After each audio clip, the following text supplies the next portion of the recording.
Marathon endurance pacer. I have a relationship with Jesus in which I want to go deeper. And I know that God's never going to take me any place that he's not. Love doesn't do that. In 2014, I signed up to run my very first marathon. This would be the LA Marathon, and this also would be a chance for me to raise money to bring clean water to those who needed it. I knew nothing about running a marathon, 26.2 miles. I did know that it was going to take time and endurance and patience, but I quickly realized it wasn't going to happen in my own strength. And I read in 1 Corinthians these 3 words, but only God, and realized that these 3 words show us the power is from God and our dependence is on him. Great words from the Henry Ford.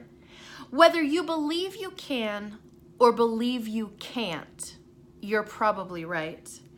Marathon training takes commitment. It takes discipline.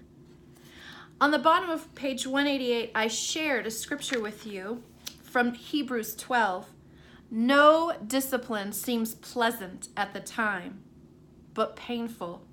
Later on, however, it produces a harvest of righteousness and peace for those who have trained by it. Discipline has never been pleasant for me.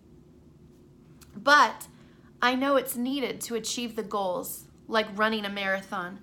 Discipline is needed. There's another scripture on the top of 189. This is from the Message version, and it's Revelations. The people I love, I call to account, prod and correct and guide, so that they will live at their best. Up on your feet then, about face, run after God. You see, my main goal wasn't to get a certain speed or time in this marathon. It was just to finish the miles. And to do that, I needed endurance. To build endurance, I needed time and patience. And I realized my role model was God and his great enduring love for me. Because God can do anything and make anything right in his time. The word tells us in Psalm, the Lord will fulfill his purpose for me. Your love, O Lord, endures forever. Do not abandon the works of your hands. You see, God will do it because he said he will, and he keeps his promises. For God works in you to will and act according to his good purposes. That's in Philippians. And he'll use everyday moments to build our character, even training for a marathon.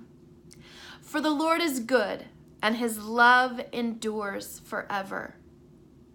His love won't give up on us. You see, to finish the marathon, not only did I need time and discipline and commitment and endurance, I needed to learn pace. Because keeping in steady pace helps our body to not burn out. So I have a tendency to start fast, finish strong, or start strong, burn out, run out of energy. Galatians 5:25 says, keep in step with the Spirit. So knowing that I suffered from starting fast and not keeping a good pace, I desperately realized I needed a pacer. I have ran out so many times, so far in front of God, and thinking that I could do it on my own. And what I found out and realized is that I burned out, ran out of energy, and got tired. And I wasn't able to maintain. Isaiah 40 tells us that God, he doesn't grow tired. He doesn't wear out.